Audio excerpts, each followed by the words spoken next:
Tu micro está apagado, disculpa, compañera. Gracias, amiga. Buenas noches con todos. En primera instancia, agradecerles por tomarse el tiempo en asistir a en esta ponencia. Es un tema muy importante, como ya lo mencionó mi compañera, que lo va a dirigir la licenciada que se va a conectar por ahora. Y bueno, más que nada hacerle algunas normas dentro de la participación del día de hoy, ¿no? Sino que también mantengamos el micro apagado, por favor, para escuchar atentamente la ponencia y escuchar la licenciada que nos va a brindar este tema tan importante para todos ustedes, como también mencionarles que las preguntas que ustedes quieran realizar pueden ir escribiendo por mensaje o también al final finalizando la ponencia pueden levantar la manito para que puedan encender su micro y puedan interactuar de esta manera también con la licenciada. Por otro lado, también por ahora les voy a copiar por mensaje el link de asistencia para que ustedes puedan ir registrándose, por favor.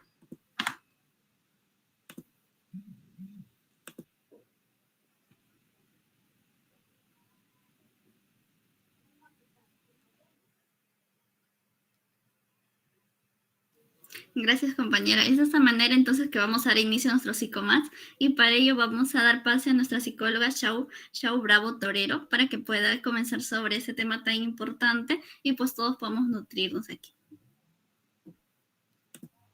Adelante, psicóloga, por favor.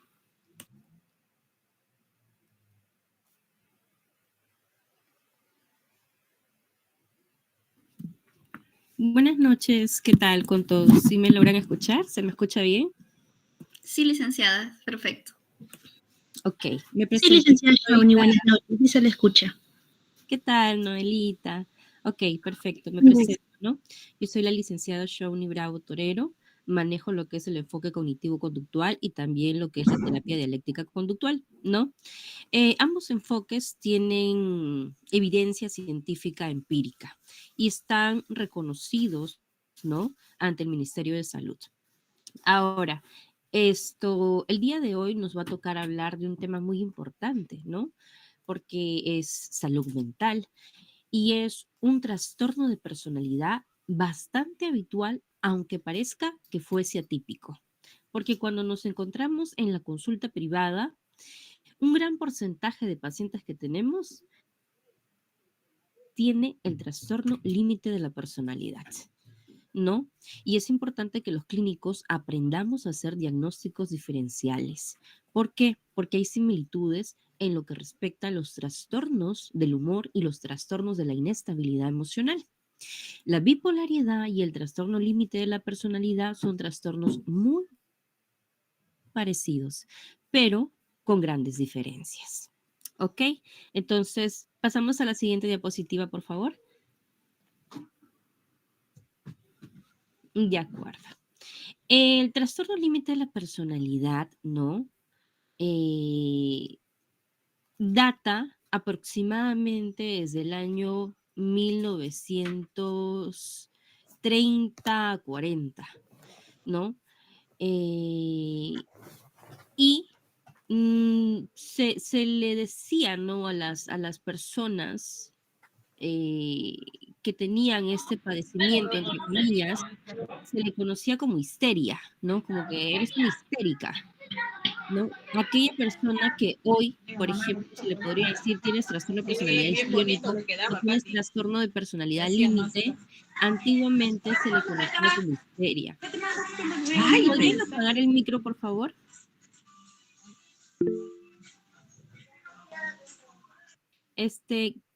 Chris Carey, ¿podría apagar su micro, por favor? Ok, espectacular, muchas gracias. Continuamos entonces. En el año 1930, 1940, Sigmund Freud, con el avance del psicoanálisis, comienza a darse cuenta de que había mujeres, porque este padecimiento afecta más a las mujeres que a los hombres. Eso lo vemos en la prevalencia, ¿no? Porque en las prevalencias estadísticas, porque según los artículos de investigación indican que las personas que asisten a mayor consulta por trastorno limítrofe de la personalidad son mujeres más en comparación que los hombres. Entonces, según Freud, en aquella época no había tanto avance, entonces le había colocado el nombre de histeria, ¿no? es una mujer histérica por la inestabilidad emocional, por los arranques de ira, por los arrebatos, por las ideaciones suicidas, pero hoy en día ya se le cataloga, ¿no?, como un trastorno de la personalidad que pertenece al conjunto B de los trastornos de la personalidad. Hay que entender que existe el conjunto A, el conjunto B y el conjunto C de los trastornos de la personalidad, y el TLP se encuentra en el conjunto B. Sí, las personas con TLP tienen comorbilidad con la depresión, con la ansiedad. Sí, Sí, tienen comorbilidad con la psicosis. Sí, en algunos casos. ¿Ok? Vamos a partir de ahí. Ahora, en el DSM-5, tanto en el CIE-10, ¿no? Principalmente en el CIE-10, que es un libro de bolsillo, lo encontramos como el F60.3. ¿De acuerdo? Hay dos tipos, tipo impulsivo y de tipo límite. ¿Cuánto todavía te queda? ¿De acuerdo? Eh, a veces pensamos que el trastorno límite de la personalidad es un trastorno unificado, unilateral. No, es un trastorno que tiene miles de maneras de expresarse. No todas las personas tienen los mismos criterios diagnósticos. Recuerden que hay dos tipos según el manual de diagnóstico, ¿no?, de los trastornos mentales, que es el CIE-10. Sin embargo, otros autores indican de que existen más de dos tipos de trastorno límite de la personalidad. Sería bueno investigarlo como para que vayan fogueándose un poquito del tema, porque en realidad el tema es bastante amplio. Ahora, acá indica, ¿no? Es una condición de salud mental que se caracteriza por un patrón generalizado de la inestabilidad en las relaciones interpersonales. Exactamente. Estas personas sienten constantemente un vacío crónico y miedo al abandono crónico también. ¿Ok? Eso es lo que genera la inestabilidad emocional. Tienen arranques de ira, comportamientos erráticos y a nivel no cognitivo, distorsiones mentales. Una de esas distorsiones mentales son los pensamientos polarizados, de extremo a extremo. O me ama o no me ama. O se queda o me abandona. Asimismo, tienen alteraciones en su autoimagen, ¿no? Tienen alteraciones en el estado del ánimo, pero no es como la bipolaridad. Aquí vamos a hacer hincapié. Se podría decir que las alteraciones en el estado de ánimo de las personas limítrofes son por periodos muy cortos, ¿no? Puede fluctuar de un minuto a minuto, de una hora hacia una hora. En cambio, en lo que es la bipolaridad, estamos hablando de la manía depresiva. Son periodos largos de manía, 2 semanas, un mes, periodos largos de depresión, un mes, 2 meses, 6 meses con depresión, ¿no? En cambio, en el trastorno límite de la personalidad, los cambios emocionales son bruscos. Eso es lo que marca la diferencia, ¿no? Y lo otro es que son personas hipersensibles a nivel emocional. Algunos indican, ¿no?, de que este trastorno es más de carácter emocional y se debe o está relacionado con abusos sexuales, rechazo, indiferencia, maltrato físico severo, ¿no?, problemas intrafamiliares o abandono. Principalmente abandono. ¿Ok? Podemos pasar a la siguiente diapositiva. Ahora las causas, ¿sí? Acá vamos a ver causas, antecedentes, los familiares, claro. De repente, y estos antecedentes se le llaman, ¿no?, factores predisponentes. El factor predisponente tiene que ver muchas veces con la genética, ¿de acuerdo? Cuando hablamos de la genética, si, por ejemplo, mi madre padece de TLP diagnosticada, tengo el 50% de probabilidad también de desarrollar un trastorno límite de la personalidad. De tíos a sobrinos un 25%, ¿no? Y de abuelos a nietos también es un 25%. Pero hay una alta probabilidad cuando hablamos de madres a hijos, sobre todo altas probabilidades en las mujeres porque son las que estadísticamente tienen mayor vulnerabilidad a contraer o a desarrollar, mejor dicho, este trastorno de la personalidad. Factores cerebrales. se indica, ¿no?, de que hay un mal funcionamiento en el sistema límbico y en el hipocampo, reguladores de las emociones. Se indica también, ¿no?, a través de encefalogramas, estudios diversos que se han hecho a través de las neurociencias, de que a estas personas les hace falta litio en el cerebro. El litio es un químico regulador del estado del ánimo. Y es por eso que estos pacientes tienen que recurrir a la psicofarmacología. No solamente llevan un tratamiento psicológico, sino también psiquiátrico, ¿de acuerdo? Y el tratamiento psiquiátrico normalmente es crónico, de por vida, porque en cuanto dejan la medicación, lo más probable es que recaigan, ¿ok? ¿Qué es lo que toman ellos? Estabilizadores del ánimo. Los estabilizadores del ánimo contienen este neurotransmisor, ¿no?, que es necesario para regular las emociones, que es el litio. Ahora vemos factores ambientales, culturales y sociales. Ahí, ¿no?, como me refería anteriormente, estamos hablando de que estas personas quizás sufrieron abuso sexual, tocamientos indebidos, abandono parental, familias negligentes, ¿no? De repente se criaron en un entorno muy violento y donde hubo ausencia de afecto. Entonces, a partir de eso, su personalidad se comienza a resquebrajar y comienza la inestabilidad emocional, ¿ok? Pero, vuelvo a repetir, las investigaciones datan que la enfermedad es más de carácter emocional que biológica. En la bipolaridad hay diversos estudios y las investigaciones, los artículos de investigación, autores muy importantes y reconocidos indican que es más de carácter biológico en comparación con el TLP. ¿De acuerdo? Entonces tiene que haber un evento estresante, un evento traumático para que la persona, ¿no?, llegue a detonar y a desarrollar el trastorno límite de la personalidad. Ahora vamos a pasar a la siguiente diapositiva.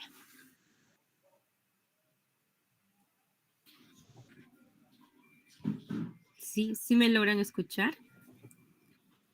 Sí, ¿verdad? Ok. Sí, Criterios licenciada. diagnósticos.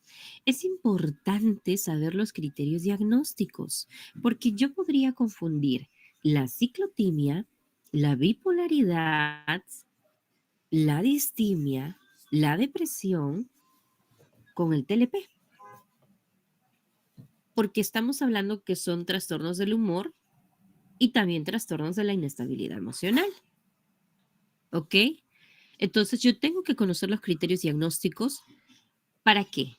Para que cuando yo hago la entrevista clínica y recabe yo la información, ir viendo, ¿no?, cuántos criterios me va cumpliendo esta persona. ¿Ok?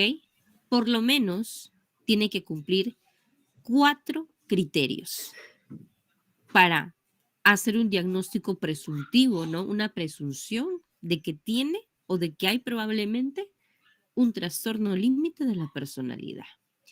No pueden ser menos de 4 criterios. Y también es importante saber el estadio en el que se encuentra la persona. ¿Ok? Porque a veces podemos decir, esta persona tiene TLP, pero no, la persona de repente se le acaba de fallecer una persona, ¿no? Un familiar importante. Entonces la persona se desconfigura, sus pensamientos se distorsionan, puede que tener ideaciones suicidas, puede tener comportamientos propios de una persona con TLP. Entonces también es importante la entrevista y recabar la información para saber, ok, diagnósticos diferenciales, porque no puedo hacer un diagnóstico eh, mm, antiético, ¿no? Tengo que hacer un diagnóstico bastante agudo, bastante fino, bastante observable, bastante investigado y tengo que ver la situación en la cual se encuentra mi paciente.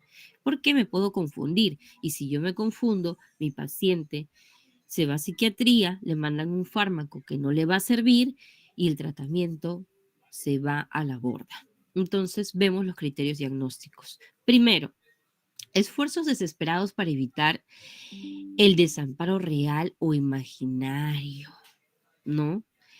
Esto es importante. Las personas con TLP son altamente dependientes emocionales. Constantemente están imaginando que sus parejas les va a abandonar.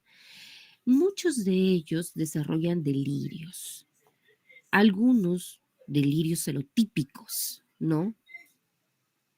La está mirando a ella, de repente ella es mejor que yo, pero todo viene a causa de la cognición, ¿no?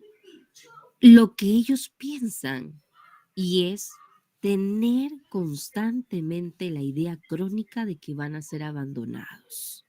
Y son fluctuantes, porque muchos de ellos se catalogan como malas personas, pero cuando están en su faceta de delirio de grandeza, se catalogan como personas importantes, porque son inestables emocionalmente, ¿no?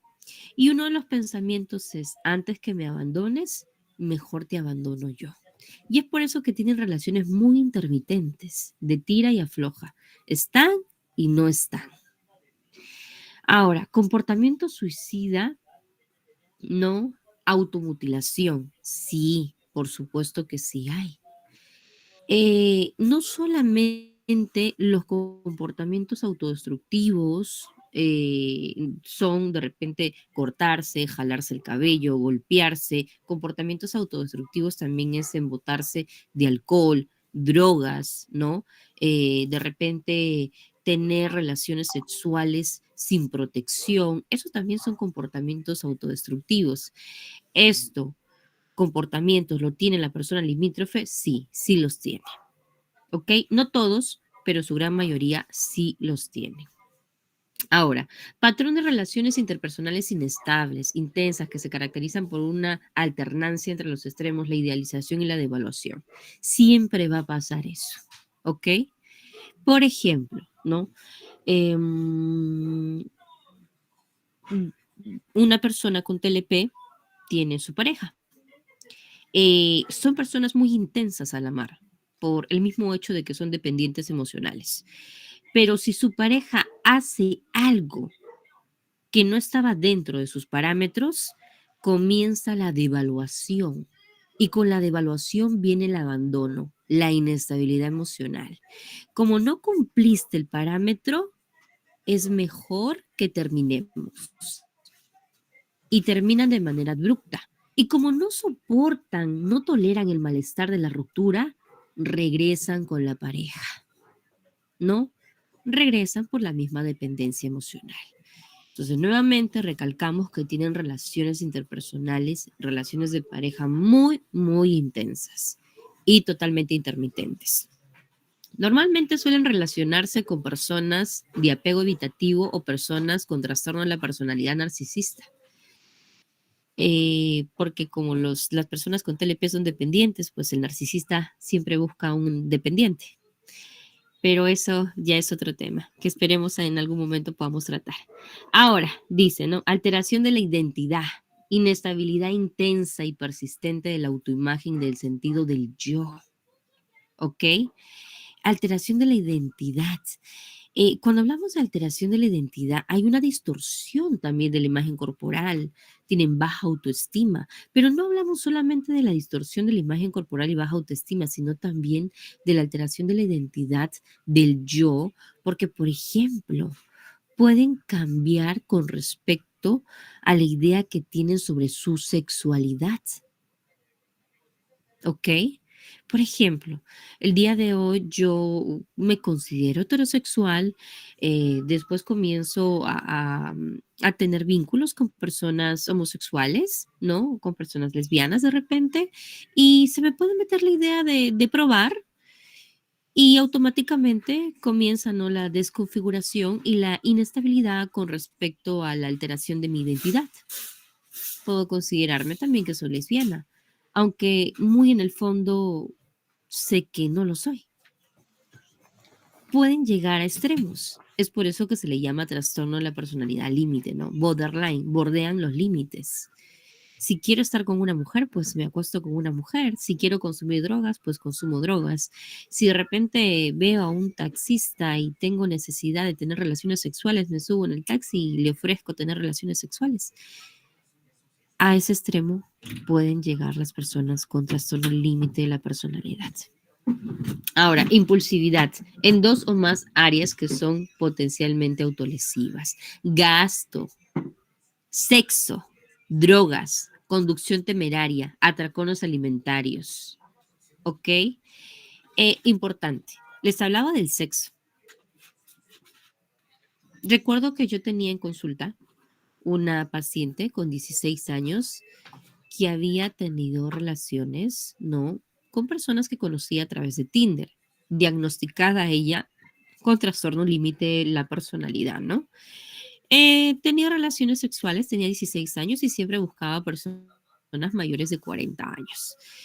Tenía como una especie de fijación con estos hombres. No se protegía porque buscaba quedar embarazada. A la misma vez también se había acostado, ¿no?, con el esposo de su mamá. O sea, la chica no tenía límites, ¿no? Se sentía culpable por momentos por lo que había hecho, pero luego comenzaba la inestabilidad emocional y cuando sentía vacío crónico tenía la necesidad de buscar, ¿no? De buscar tener relaciones sexuales exclusivamente con desconocidos y en situaciones peligrosas. Entonces, hace alusión al criterio 4. Es una realidad que lo podemos ver en consulta, ¿no?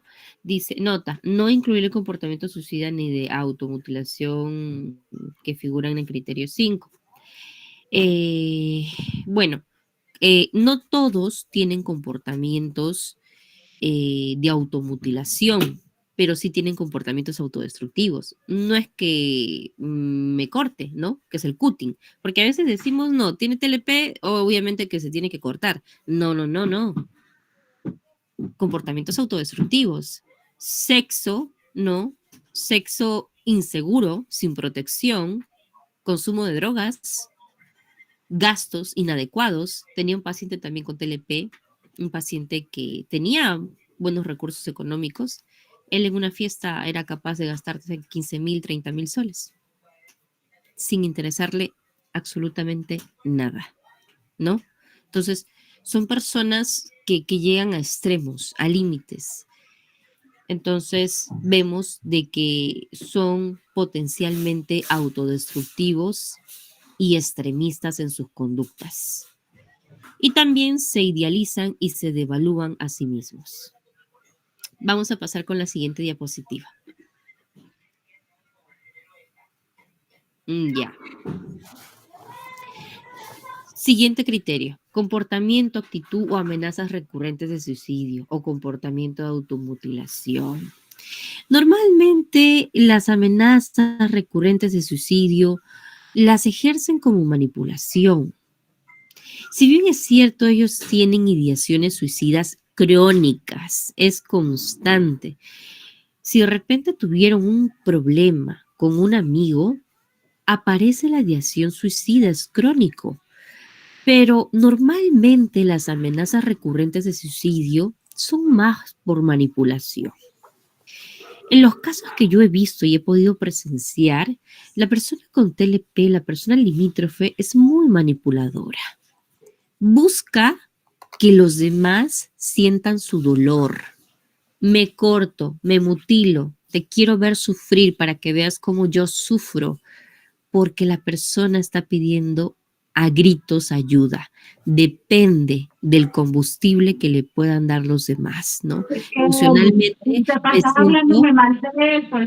Emocionalmente me siento destruido y emocionalmente necesito que alguien me acoja. ¿Ok? Kelly Vicente, por favor, ¿podría apagar su audio? Muchas gracias.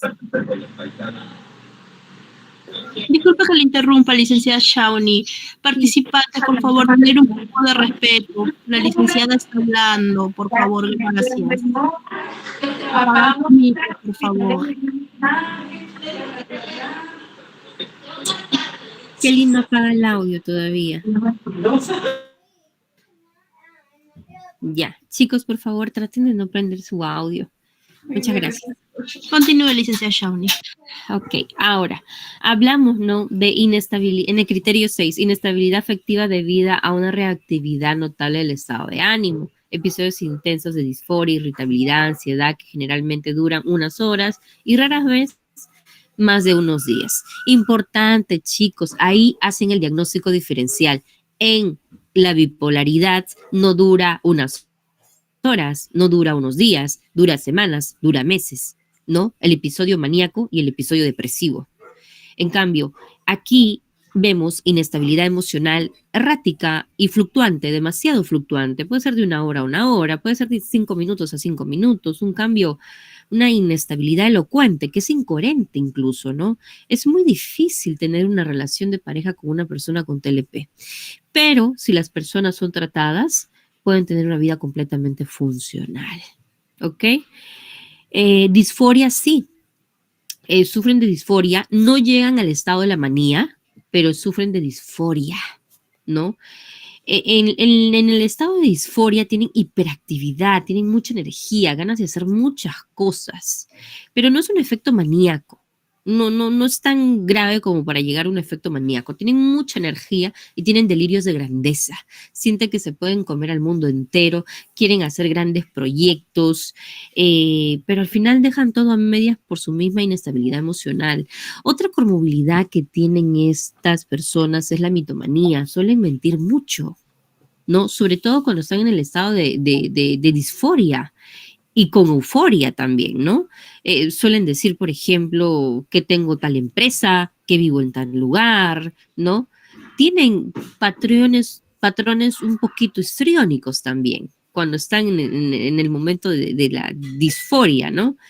Y la hiperactividad y la energía. Y son totalmente inestables porque de repente un día pueden decir, quiero ir a la universidad, quiero estudiar tal cosa, pasan 2 meses en la universidad y se da cuenta que no le gusta y al final su vida se convierte en una constante inestabilidad en todas las áreas, social, familiar, emocional, de pareja. Ahora vemos, ¿no? El criterio 7, que es un criterio importante, ¿no? Que es sensación crónico de vacío. La persona se siente vacía, como si no tuviera alma, como si no tuviera nada por lo cual existir. Una desmotivación inquebrantable. Esto es importante. Es un criterio que ustedes tienen que consultarle al paciente. ¿Sientes sentimientos de vacío? Sí. Pero no es que sea de vez en cuando lo he sentido, no. Es crónico, permanente. Crónicamente se sienten vacíos, ¿ok? Es un vacío grande, no es cualquier tipo de vacío. Enfado inapropiado e intenso, dificultad para controlar la ira, ¿no? Exhibición frecuente de genio, enfado constante, peleas físicas recurrentes. Normalmente los de tipo impulsivo son los que son así, ¿no? O por ejemplo, una amiga me dice un comentario que no me gusta. Si tengo TLP, puedo ser capaz de lanzarle un puñete. Puedo irme a las manos, puedo hacer un escándalo en la calle, puedo manipular la situación. De repente tengo una pelea de pareja en la calle, puedo golpear a mi pareja y decir que mi pareja me estuvo golpeando. Entonces, hay arrebatos, ¿no? De ira demasiado incoherentes, ¿no? Demasiado psicopatológicos y mucha manipulación en los arrebatos de ira también. No pueden controlar los impulsos. Y en el criterio 9 vemos, ¿no? Ideas paranoides transitorias relacionadas con el estrés o síntomas disociativos graves, ¿no? Cuando hablamos de síntomas disociativos, hablamos también de la despersonalización y de la desrealización.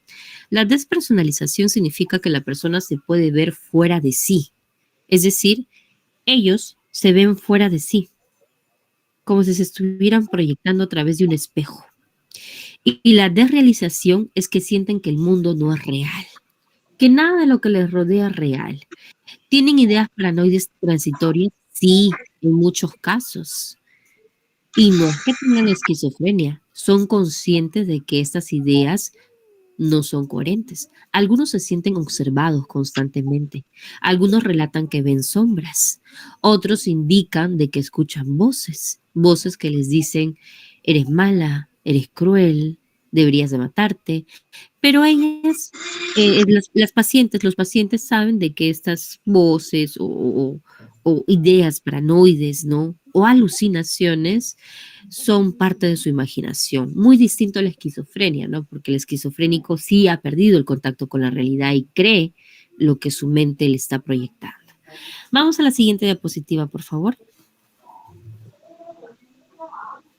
Ahora, áreas afectadas, principalmente el área emocional, ¿no? Vemos que hay ansiedad, irritabilidad, ira en su expresión con respuestas emocionales cambiantes y excesivas, fluctuantes, ¿no? Pasan del amor al odio. Te puedo amar hoy día y al día siguiente te puedo odiar. ¿Por qué? No lo sé. Es inexplicable. En los relatos, ¿no? En los relatos con los pacientes limítrofes, cuando se les consulta, ¿pero por qué? ¿Por qué pasaste a odiar a esta persona? No lo sé. Simplemente de un momento a otro se me ocurrió que me iba a abandonar y lo odié. Lo odié porque me iba a dejar. Entonces, es importante también trabajar la reestructuración cognitiva, ¿no? Que viene a partir de la idea del abandono, del vacío crónico, del mal manejo de las emociones y de la ansiedad constante que siente. Ansiedad que se vincula con la dependencia emocional porque son altamente dependientes. Área interpersonal, tienen relaciones caóticas, ¿no? Sus relaciones interpersonales son muy difíciles, pelean con medio mundo, tienen mala relación con la familia, mala relación con las amistades, mala relación especialmente con las parejas. Pero no todos, no todos. Pero sí, en un casi 99.9% tienen malas relaciones de pareja. Eso es algo seguro sí o sí, por lo dependiente emocional que son. Lo repito bastante, ¿por qué? Porque a veces se confunde el trastorno de dependencia emocional, trastorno de la personalidad dependiente emocional con el trastorno límite de la personalidad, que son trastornos muy diferentes, ¿no? ¿Por qué? Porque el que tiene el trastorno limítrofe es dependiente emocional, entonces ahí diagnóstico diferencial, porque el que tiene trastorno de la personalidad dependiente puede llegar a ser o tener comportamientos que tiene la persona con TLP. Entonces hay que hacer siempre un diagnóstico diferencial para no equivocarnos y hacer un buen tratamiento clínico. Ahora, en el área conductual, ¿no? Se ve mucha impulsividad, arrebatos comportamentales, ¿no? Abuso de drogas, promiscuidad sexual, eso es muy frecuente, ¿no? A pesar de que muchas pacientes, ¿no? Incluso han sufrido de abuso sexual, de alguna u otra manera buscan tener, ¿no? Sexo inseguro como un patrón autodestructivo. Y la idea, ¿no? La idea principal es llenar un vacío. Sin embargo, el vacío crónico no desaparece.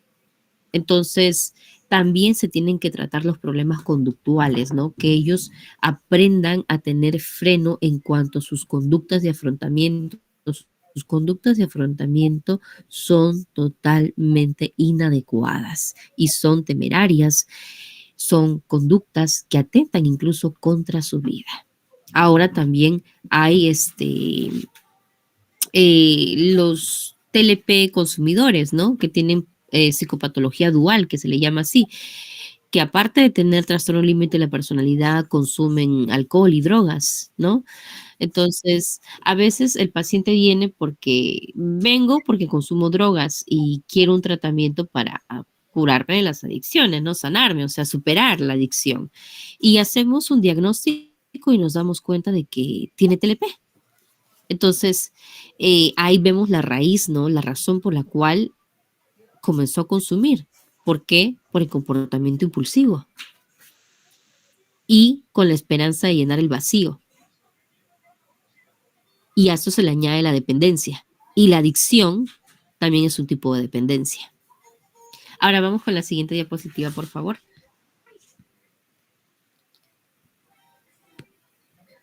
Ok, área cognitiva. Desregulación del pensamiento.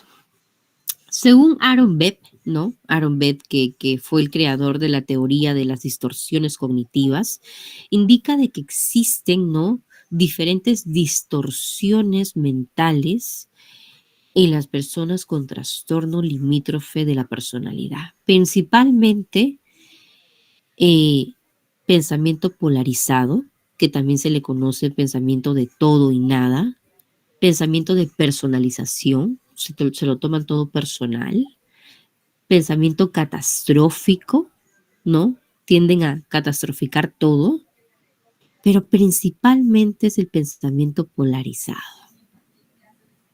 ¿Ok?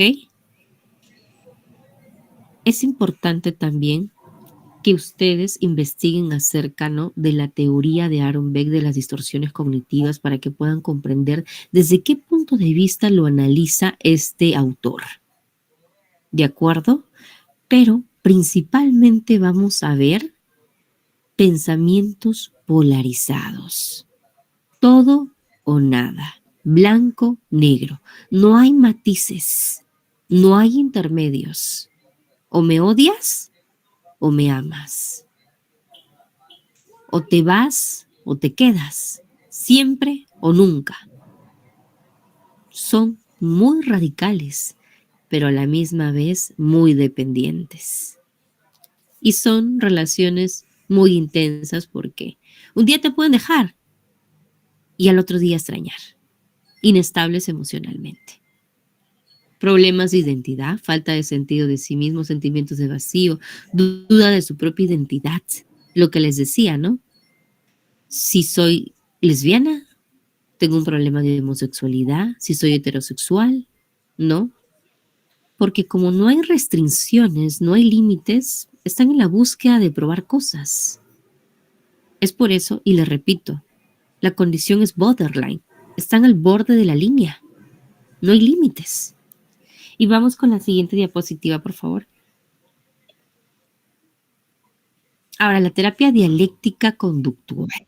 La terapia dialéctica conductual no fue desarrollada en el año 1990, específicamente para personas con trastorno límite de la personalidad, también añadiendo a otras personas que padecen de algún trastorno de la inestabilidad emocional, ¿ok? Como lo es la ciclotimia o la bipolaridad, o también algunos trastornos del humor, pero principalmente para el trastorno límite de la personalidad, ¿no?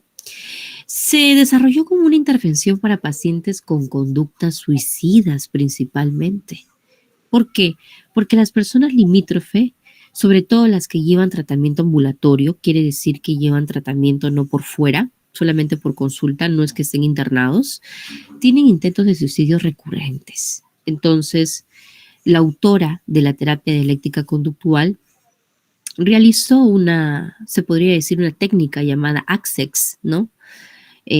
Cada sigla significa algo, para poder intervenir en cuanto a los comportamientos autolesivos, ¿no? Entonces fue desarrollando la terapia y cada vez se dio cuenta de que hizo un estudio, ¿no? Hizo un estudio con una muestra de, eligió una población, sacó una muestra de personas con trastorno límite de la personalidad, hizo un estudio y comenzó a ver cada una de las, se podría decir, necesidades, ¿no?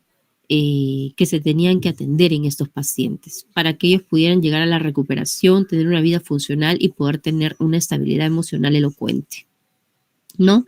Esta terapia se deriva también de las técnicas cognitivas conductuales, no se separa del enfoque cognitivo conductual, ¿ok?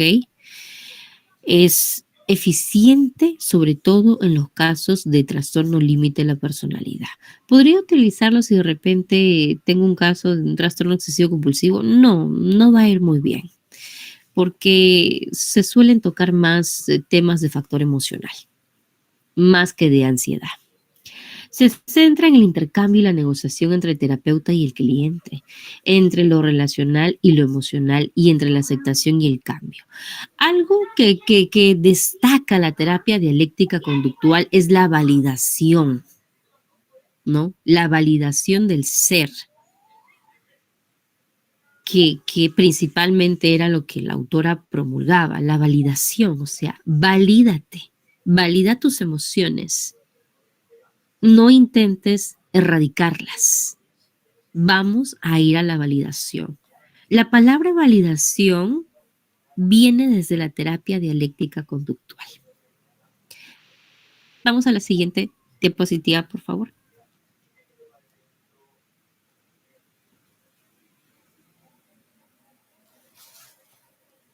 Chicas, ¿sí están? Sí, licenciada, ahorita mi compañera Normis lo va a compartir Ok. Ahí está.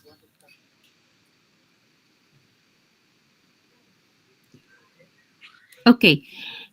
¿Puede proyectar el libro, por favor? Sí, licenciada. Normi, ¿podrías proyectar el libro, por favor? Ahorita lo va a hacer, licenciada Shauni. Ok.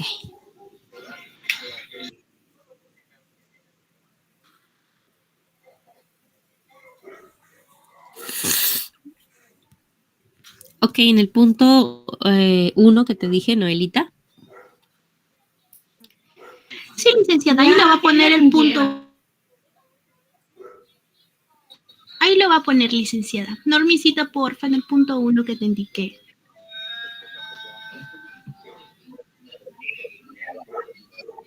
Habilidades básicas de tolerancia al malestar.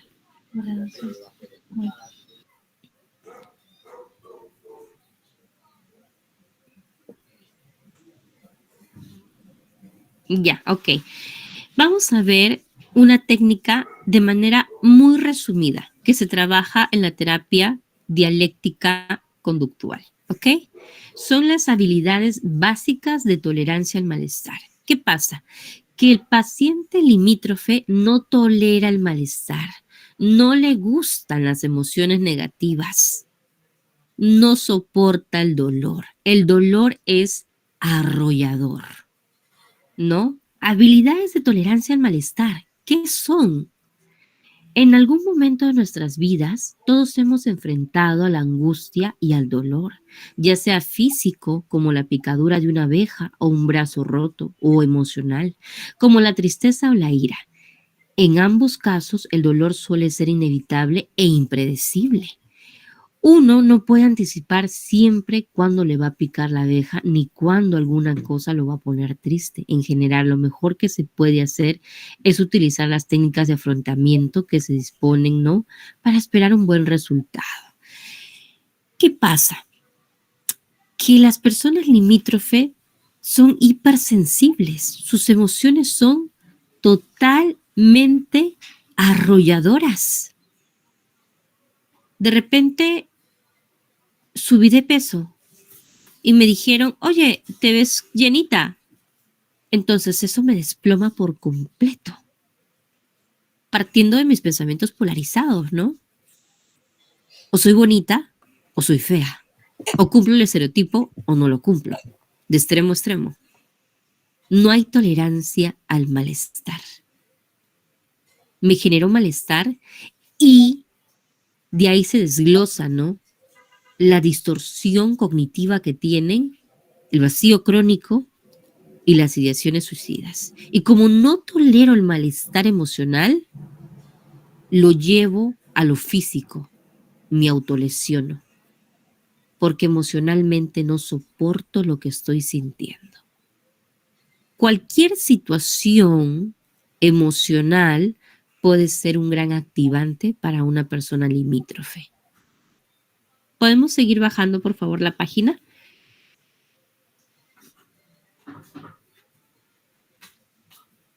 Ok. Ya, vamos a bajar, a bajar, a bajar, a bajar.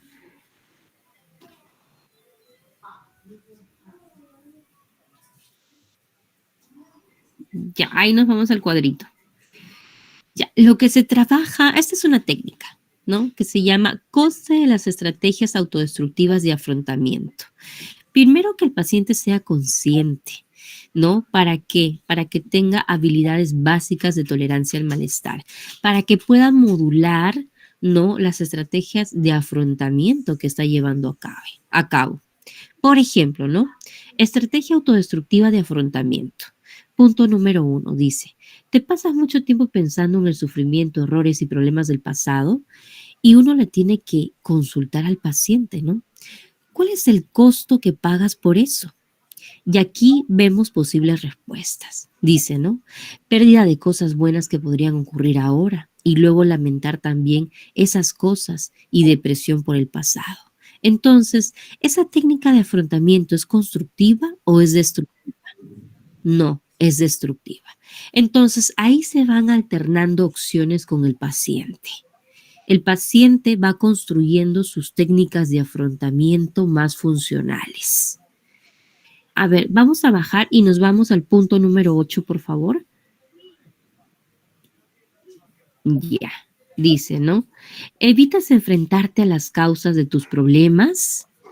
Ese es, ¿no? Un punto de afrontamiento autodestructivo. El costo que paga el paciente. Soportar relaciones destructivas, quemarse haciendo cosas por otros, no ver cumplida ninguna de sus necesidades y depresión. Este punto les pongo porque recuerden que las personas limítrofes son altamente dependientes emocionales. Hacen de todo, ¿no? Tienen comportamientos frenéticos, incoherentes para que la pareja no les deje. Pueden hacer de todo hasta llegar a la manipulación.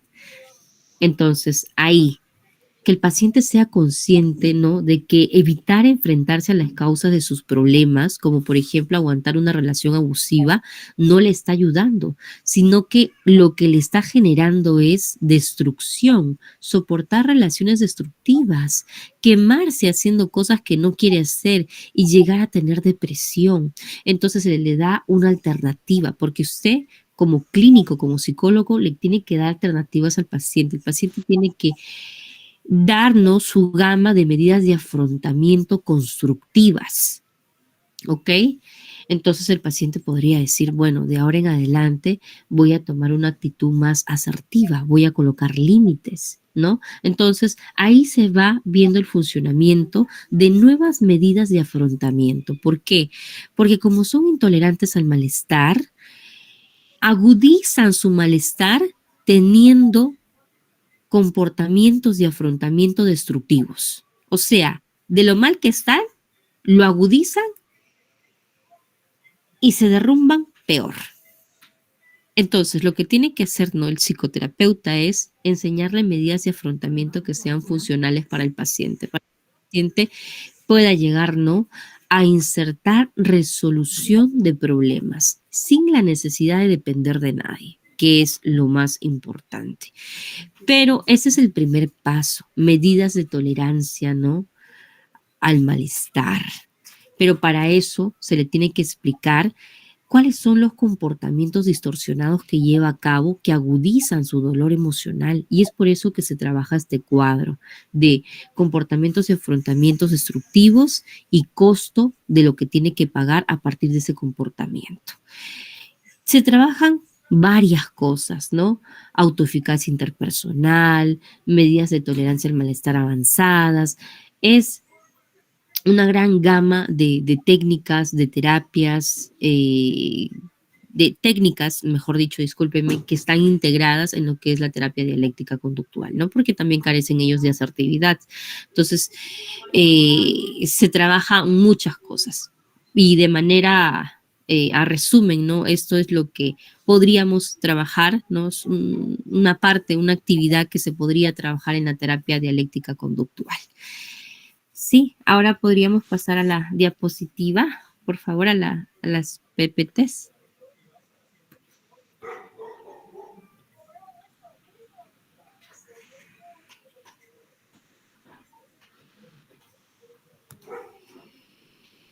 Ok, y aquí para resumir, ¿no? Lo que siempre tenemos que tener en cuenta.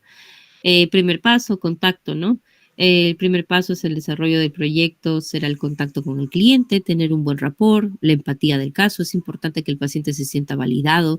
El paciente limítrofe busca mucha validación, pero cuidado con que genere dependencia con usted. Es importante la validación, la empatía, pero no llegar al extremo de que el paciente se vuelva dependiente del psicoterapeuta. Paso número 2, necesidad y presupuesto, ¿no? Es muy importante conocer las necesidades del cliente y si se ajustan al presupuesto. Esto es importante porque la terapia dialéctica conductual es una terapia muy costosa. Muchos de los pacientes no tienen la economía ni los recursos para poder asistir a una terapia dialéctica conductual. Entonces, aquí sé que muchos son psicólogos y yo los invito, ¿no? También a concientizar, ¿no? Esa parte, ¿no? De cuando se ve de que hay pacientes con bajos recursos económicos, brindarle la ayuda correspondiente, porque sabemos que también nuestro trabajo es vocación de servicio, ¿no? Si vemos que el paciente necesita la ayuda y no tiene los recursos económicos, podemos hacer una categorización económica, porque la idea principal es brindarle ayuda al ser humano. Tercer punto, primera propuesta, ¿no? Realizaremos una primera propuesta ajustándonos a las necesidades del cliente. Es importante negociar, conocer la personalidad del paciente, sus actitudes, sus preferencias, sus gustos, romper el hielo un poquito para saber, ¿no?, cuál va a ser el método de trabajo. No podemos de repente ser muy confrontativos. Quizás tenemos que ser más validadores que confrontativos. O de repente al paciente le encanta que el terapeuta sea confrontativo. Excelente. Pero eso usted lo va a deducir en la parte de la entrevista. Punto número 4, reunión y revisión, ¿no? Compartiremos esta propuesta con el cliente y escucharemos sus comentarios para personalizar la propuesta, ¿no? Vamos a hacer lo que se llama un esquema, ¿no?, psicoterapéutico, y le vamos a enseñar qué es lo que vamos a trabajar a partir de la psicoterapia, ¿no? Vamos a trabajar esto, y también ver si el paciente está comprometido y si está de acuerdo con las actividades que se van a trabajar, porque a veces los pacientes no quieren trabajar algunas actividades porque tal vez son actividades que les generan sensibilidad emocional y no se sienten preparados. Entonces, es importante negociar también con el paciente para tomar en cuenta sus opiniones. Proyecto final, ¿no? Plantearemos el proyecto final al cliente de acuerdo a los cambios solicitados. Si de repente el paciente dice, mira, ¿sabes qué? Me gustaría trabajar de esta manera, de tal y tal. Entonces, hacemos los cambios correspondientes y cambiamos el plan terapéutico. Y número 6, no es el pago, ¿no? Una vez que el cliente está satisfecho con la propuesta final, se realiza el pago por el proyecto. Bueno, también necesitamos ser remunerados, pero si vemos que hay un paciente con bajos recursos económicos, también hay que tener ese alcance de ayudar a las demás personas. Ok, hasta aquí hemos llegado. Muchísimas gracias con todos.